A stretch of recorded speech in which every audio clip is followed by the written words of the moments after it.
morning, my beautiful people. Hope everybody's having a good morning. Wednesday morning here. Happy hump day. Still, kind of getting over the breakup from Monday night. Cena dumped us all. Not that him and I were ever really in a relationship anyway. But we still getting over that. Still taking that in for what it is. And every day that goes by, I guess I get a little bit better. Still trying to figure that whole thing out. But what I wanted to talk about today was, the future of WWE. There's two sides to the coin, right? They have a lot of really, really, really good talent. I'm looking at the future. Guys like Braun Breaker, Jacob Fatu. I mean, just to name two. We'll just leave it. Carmelo Hayes, y'all know how I love him. There is a lot of good young talent there that's going to carry us into the next generation. And I look at it like, man, that's just the three guys that I just mentioned right there. Heck, I'll still throw in Gunther.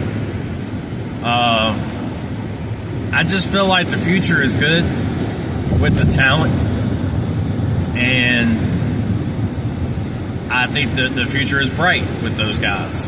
I do think, even with the girls, and the NXT, don't leave out NXT. A lot of good up-and-comers in NXT as well. And the future is bright. I come on here and I do negative videos every day, and it's not that I'm just negative. I'm passionate about this because I love wrestling. And, I hate it when they put on these trash shows and they don't put any work into it. It's just lazy writing. It's lazy creative. And I still say that about the John Cena segment Monday. That was just lazy. I mean, they went with the, you people are bad. You people treated me awful. I mean, that's okay if that's what you want to go with. But I just feel like they took a 10-year-old script and they didn't edit anything. They just ran him out there and had something that they wrote 10 years ago. That would have worked 10 years ago, but I just don't feel like it would have worked today. A lot of people love it. I've heard a lot of reviews. I've seen a lot of people out there that just absolutely love that John Cena segment. And I'm sorry, I disagree. And not everything he said was bad. I just didn't like the way it was done. I didn't like the way they went with it, and I didn't. That's my opinion. And I don't like I didn't like that Cody got over on him. Now I know. Look, we got 5 weeks before WrestleMania gets here, so we got plenty of time for Cena to get one over. My thing is I was looking forward to a Cena Cody segment where Cody literally gets in there and just gets drugged to the ground. Because, I mean, hey, let's face it. Every time Cody's gotten in the ring with somebody with a microphone, he gets on. He gets on. Roman's done it the last 2 years of WrestleMania build. Roman's just destroyed him. And Rock, too. Like, I'm just saying, that was just last year. And the year before with Roman. Like, so, I mean, and Cena's so good on the mic when it comes to that kind of stuff. I just really, really, really wanted that. And I'm hoping that will still come. We'll see. I don't know what their plan is. I never did. I know we all had our wants. We all wanted new theme music. We all wanted a new attire. We wanted all these things. And, of course, he flat out told us no, which I'm glad he did that. That's cool because Lord knows I didn't see that coming. And I thought that was good. That was really original. That was, like I said, the promo and at the end of the day, it was not what I wanted. So when I say it's bad, that's why I say that. I'm not saying it just wasn't what I wanted. It wasn't what I wanted, but I respect it. And not to sound like Cody, but I respect it, and I'm willing to wait and see what happens. So let's go there. But I wanted to talk about the future today and those guys, Braun Breaker and Jacob Fatu. If I'm leaving somebody out, leave them down below. Because, man, like I said, there's a lot of good young talent in WWE, and I do know the future is bright. But just like what's happening right now is that's why I said earlier there's two sides of the coin. Like, they've got to do something about their creative team. And I don't know where you start with that, because Triple H is ahead of creative, and that's why I say his name a lot, and why I throw him under the bus, because at the end of the day, that's his deal, man. That's his thing. And if you're over creative, then you're the one I'm looking at. You're the one I'm pointing the finger at. You need to do a better job, dude. You need to get it together, because this half behind thing you're putting on TV right now is awful. There's no other word for it. And I know you're getting a lot of praise from a lot of different people right now, but I really truly believe that last year's WrestleMania was a pivot, and everybody here knows it. You knew everything, nothing was going out right. You knew the whole Vince McMahon thing had just happened. You had to pivot. You had to make something happen. You got Rock involved, and boom, ended up being one of the best WrestleManias ever.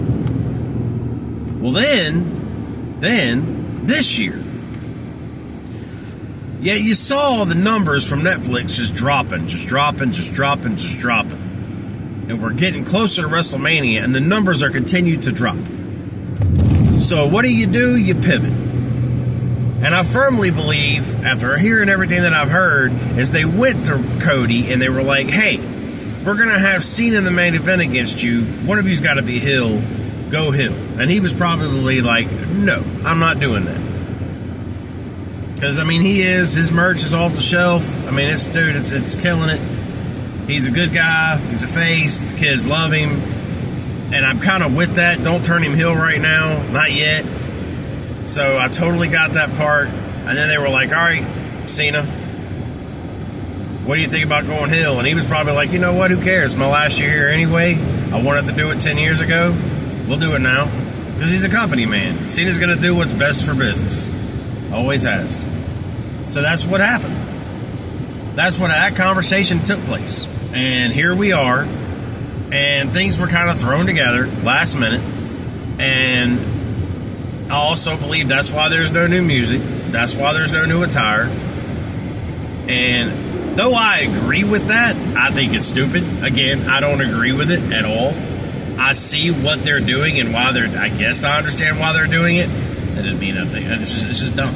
I keep going back to this when I was talking about the new guys, the younger guys. But like, it's because of the direction of the writing and the creative team is what has me bummed. And that's what I worry about with our future talent. You know, with these young guys, if the current people in charge that are over creative are still there when these guys are, you know, coming up and getting to their prime, then I'm a little concerned. Because, again, there's no major stories going into WrestleMania. None. Everything is thrown together. Everything, and now they're literally, like right now, we're going to have 3 triple threat matches that I don't think are official yet, but they will be. Of course, you know, y'all know how I feel about the Rhea Ripley situation. And then you've got the Seth, Roman, and Punk match that's going to happen. So you literally got 2. They're just throwing people into Mania now and getting them in there any way they possibly can. And I think we're not done yet. We're going to see a ton of thrown together. Man, we're literally 5 weeks out, and they're going to start throwing them because we haven't heard anything about any tag team matches, Intercontinental, U.S. title. Like, we don't know anything about anything right now, and they're going to just throw all these matches together. Because I guarantee you that U.S. title match. Or the Intercontinental match, and shoot, it could be the Intercontinental, the US too.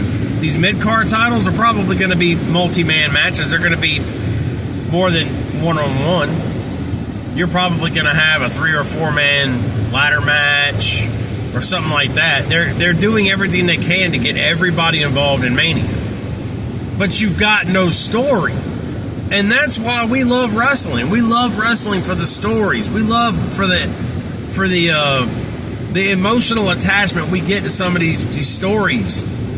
You know, this is what we love about this show, and we're just not getting that. There's no emotional investment because we can't get emotionally invested in anything because there's no stories. They're literally just throwing people out there for no reason at all, and then when they do, like the Rhea thing, and that's why I say it's just stupid. And they're doing her dirty, in my opinion, because they're making her out to be weak. Charlotte Flair was actually right when she called her a child, because that's exactly what she acted like Monday night. So Charlotte was right, and you just made her right. So congratulations, whether that's what you were trying to do or not, I don't know. Maybe they're going to turn. The only thing I can see is that they're actually going to legitimately try to turn Rhea Hill, which I don't know if you're going to be able to do because this crowd loves her so much. Well, I don't understand that. But either way, the WWE fan base is just moronic overall. Like, it really is. These people that think that this, like, if you honestly believe that what is being put on TV right now is great product, then I don't know what to say to you. I really don't. I'm not going to sit here and call you names. I know I just said moronic. I'm not going to sit here and call you names. I'm not going to do that. But I question it because this is just not good TV. It's not okay. What you're putting on television, you're not doing any work. There's no work being done. There's no writing being done. There's no stories being told. None at all, period. You're just sending, and the people that do show up to work, like I said, there are people that are there every single week on their brands.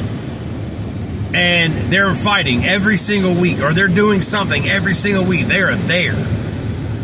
You know, very rarely see those people holding titles. That's why I was glad that Io won the women's title.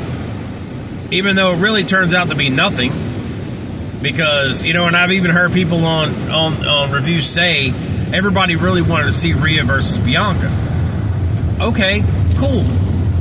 Io's the champ. She won it fair and square. I don't know why they did it. I don't know why they put the strap on Io if they decided they were going to do this, unless, like I said a minute ago, they were just wanting to get everybody on the show. They just want to get everybody involved in Mania. So we all know Io's going to lose the belt at Mania, if she even makes it there. I'm just disappointed with how everything goes in the writing, and that's why I worry about the future of this company. Is because of the writing. It's not the talent. I mean, they're golden as far as the talent goes, and as long as you got Shawn Michaels doing NXT, you're always going to be okay. As far as I'm concerned, he's the best. Like, I don't know what Triple H is doing, but if it wasn't for Shawn Michaels, I don't know where they'd be right now. I really don't. In my opinion, they ought to swap places, but then you'd be in trouble, because I don't think Triple H knows how to develop talent. Period. I don't. I have no faith in that game at all. I have no faith in Triple H at all when it comes to anything. But, you know, if we could jump in a time machine and go back in time and you could interview me about how I felt about Triple H back in the Attitude Era, it wouldn't be much different. I didn't think much of Triple H then. He was not Stone Cold. He was not The Rock. I put guys like Kurt Angle, Big Show. I put a lot of guys over Triple H back then. You know, no disrespect. But he just wasn't that cerebral assassin. All the names they gave him, the game, whatever. It's like they had to give him all these names because he couldn't get over, man. And the crowd did love him here and there. But, he was never... I know he was world champion, but a lot of those didn't happen until Stone Cold Rock left. It just didn't happen. And then, obviously when he got with Stephanie, that became a thing. And that went hand in hand with him getting titles. Triple H, as long as Shawn Michaels was there back in the day, Triple H was always secondary to everything. It wasn't until Shawn Michaels left, after the WrestleMania he lost to Stone Cold, with Tyson was there in that WrestleMania. It wasn't until then Triple H kind of got some power and took over, and that's when X-Pac came in during that term of DX. And even then it was just different, and it didn't have the same feel without Shawn Michaels there. But I never took Triple H seriously. Like, No, I'm not. I feel like I'm just sitting here just bashing Triple H. Triple H ain't bad, but I just never put him. I never put him where everybody else has him up here. You know, I never did that with Triple H, and I'm having the same issue with him as a booker, as he's in charge. Like I'm seeing the issues that I had with him back then. It's like I feel like you got it by default, and I don't see the work being put in. You care more about money. You sold out. You care more about ads, because Lord knows we're seeing way more ads than we are wrestling. We're definitely seeing way more ads than we're seeing storylines. The stories aren't getting told anymore. You're too busy focused on making money. You're too busy focused on the other things. The story's not getting told. The product is lacking. And it starts with Triple H. So everybody wants to know why I point my finger at Triple H. That's why. He's the man. And I just don't feel like he's getting the job done. And that's my problem. It can be fixed. But will it? When will the light come on, man? When will the light come on and you actually start caring about what you're putting on television? Because this is awful. It's just not good TV. The storylines, there is no storylines. Things are getting thrown together, rushed for WrestleMania. And you're just wanting to get everybody on the show with no story. None. And I'm just not a fan of it. So I just, with the talent that's coming up, that's really good talent, I'm a little concerned, because if something doesn't happen at the top and this creative team doesn't pull it together, I don't know what they're going to do. But I have no faith at all, zero faith in Triple H when it comes to any of that. So we'll see what happens. I'll be here regardless, and I'll either be praising it or I'll be trashing it. But either way, I'm on it. I'm on the ride that they're taking me. I'm definitely on the ride they're taking me. I love you guys. We'll see y'all on the next one. Y'all have a wonderful Wednesday.